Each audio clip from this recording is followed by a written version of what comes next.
चाहनुहुन्छ कसैले पनि खोजेको होइन हजुर म बिचरीमा परे हेल्प गरिदिनुहुन्छ कि कस्तो मैले गर्न सक्ने म गर्दैन यति हेल्प गरिदिनु भयो भने म हजुरको गुण कहिले बिर्सिने छैन गुणको कुरै थिएन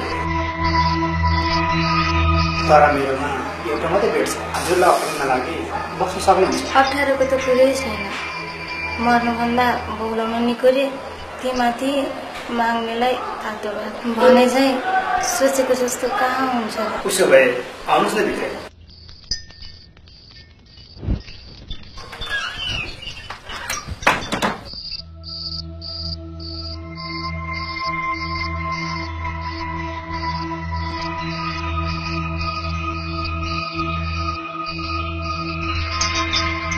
हजुरले खाना खानु भएको छैन होला म पकाउँछु नि है अनि यहाँ हजुर एक्लै बस्नुहुन्छ हो यो घरमा काम गर्न बसेको ठ्याक्कै 1 वर्ष भयो कहिले फेरि सौसाउने हुनुहुन्छ ए अनि डर लाग्दैन के को डर भूतको 21औं शताब्दीमा पनि भूत मलाई विश्वास लाग्दैन यो भूत प्रेत हो त्यसो नभन्नुहोस् है फेरि नपत्याउँदो खोलाले बगोला नि छोड्दिनु यस्तो कुरा रात पनि धेरै छिपिसक्यो बरु सुत्नु भने हजुर कुनामा सुन्नु म छेउमा सुत्छु किन हजुर कुनामा सुत्नुहोस् म छेउमै सुत्छु हस् आउँछु त अन्त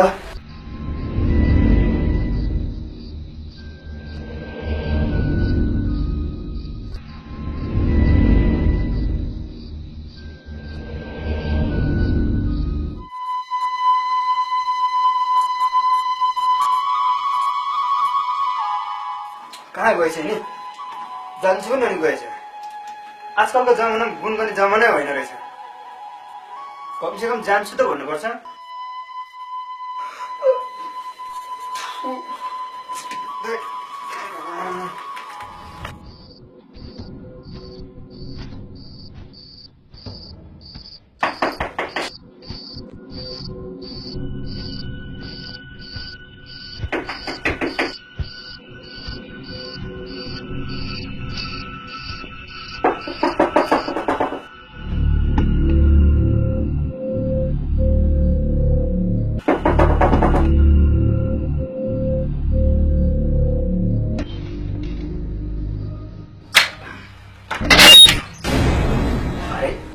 हजुर हेर्नुहोस् न म गएको ठाउँमा त गाडी नै पाएन भने कुर्दा कुर्दा ढिला भयो त्यसैले आज पनि हजुरकोमा हजुरलाई अप्ठ्यारो त हुँदैन नि आउनुहोस् न के को अप्ठ्यारो मान्नु धन्यवाद मैले हजुरलाई धेरै दुःख दिएँ के को दुःख आउनुहोस् न धेरै बस्नु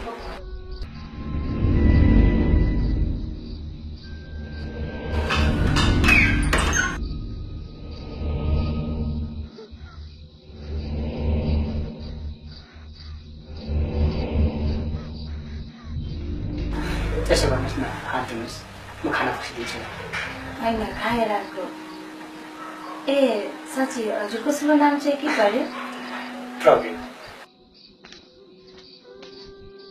अनि हजुरको चाहिँ सीमा ए केटी त राम्रै छ आज चाहिँ सिद्धनु पर्ला जस्तो छ के सोच्नु भएको के होइन अब सुन्नु पर्ला है हुन्छ हजुर कुनामा सुत्नुहोस् म छेउमै सुत्छु ठिकै छ आउँदा होला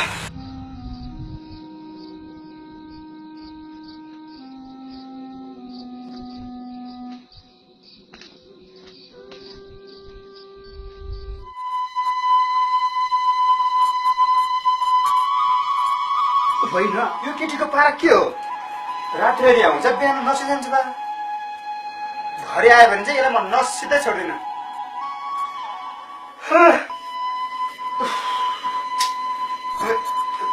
गर्नु सक्नु पर्यो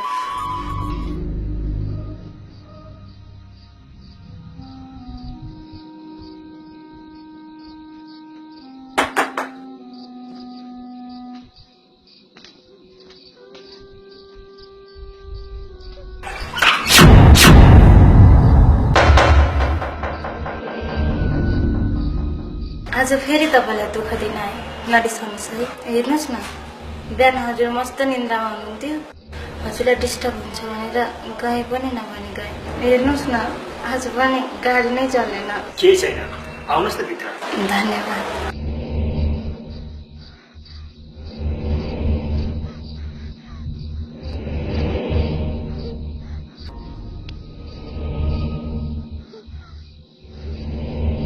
अनि हजुर आज यस बेलासम्म निभाउनु भएको छैन? निन्द्रा लागेको छैन। साँच्ची बरु खाना खानु भएको छ कि नै? होइन, मैले भर्खर खाएर आएको। आज चाहिँ यसलाई दुम्स गर्नु पर्ला छ।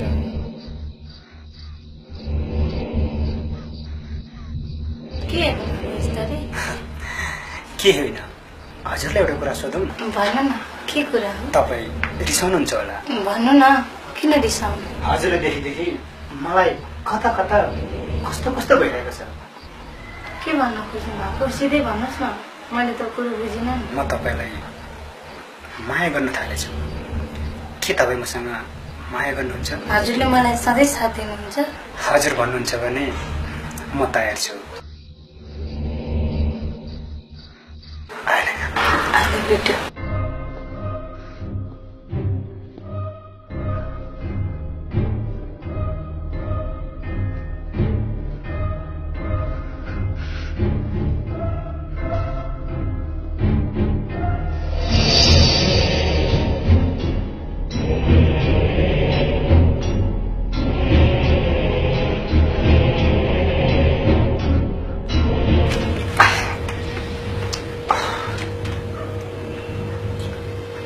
होइन, मलाई एकैछिन के भइरहेछ, ज्वरो पनि आइरहेछ, फुवा पनि आउन पर्छ। कति भुत लागेन? भुत लाग्दाखेरि यस्तै हुन्छ भन्थ्यो। झाँक्रीका जानु पर्ला। जानु पर्ला। के भइरहेछ मलाई पनि थाहा छैन यार।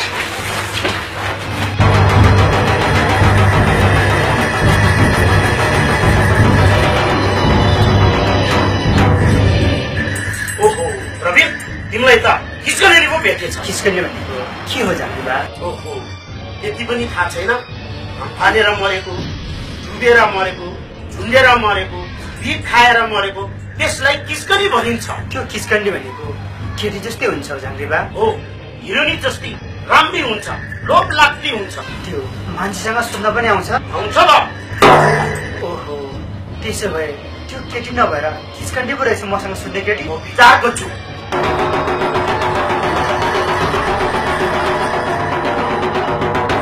हजुर हेर्नुहोस् न, म गएको ठाउँमा त गाडी नै पाएन भने कुर्दा कुर्दा ढिला भयो। त्यसैले आज पनि हजुरकोमा हजुरलाई अप्ठ्यारो त हुँदैन नि। आज फेरि तपाईँलाई दुःख दिन आएँ, नरिसाउनुहोस् है। हेर्नुहोस् न, बिहान हजुर मस्त निन्द्रामा हुनुहुन्थ्यो, हजुरलाई डिस्टर्ब हुन्छ भनेर गए पनि नभनी गए। विभिन्न बहाना गरेर आउँछ, हो कि होइन? हो जान्दिबा, कहिले गाडी पाएन, कहिले गाडी भेटेन, कहिले गाडी छिटो भनेर मसँग राति राति सुत्न आउँछ। अब म मर्छ हो जान्दिबा? समयमा नआएको भए मर्थ्यो होला, तर समयमा आयो, ठिक गर्यो। ल, यो चामल तिम्रो खद्दीमा राख। यो धागो उसले थाहा नपाइकन उसको कपालमा बाँधे र डराइकन त्यो धागो पठाइदेऊ। त्यो धागो पछि पछि तिमी जाऊ। त्यो धागो जहाँ पुग्छ त्यहीँ जाऊ। त्यहाँ केही न केही भेट्छ, त्यो लिएर आऊ। त्यसले तिमीलाई दुःख दिनु सक्छ। यो चामल भएपछि तिमीलाई केही गर्नु सक्दैन। यसको अन्त्यको लागि म तयार गरेर बस्छु।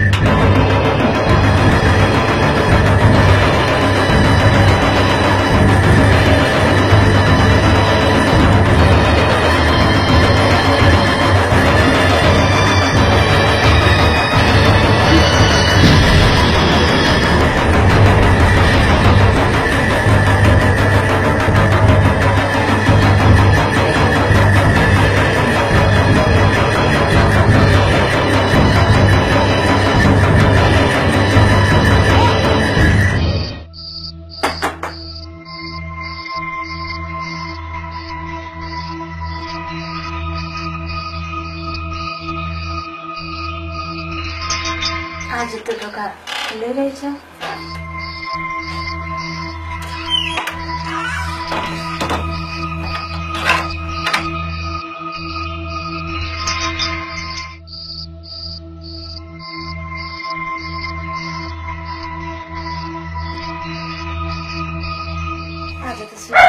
छ म पनि छुट्छु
केटाहरूले मलाई रेप गरेर जिउँदै गाडेको थियो।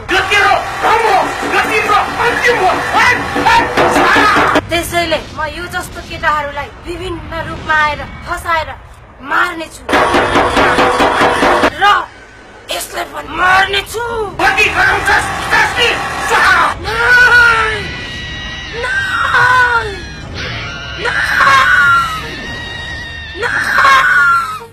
सावधान, अझै पनि यस्तो घटना घट्न सक्छ, सचेत रहनुहोला।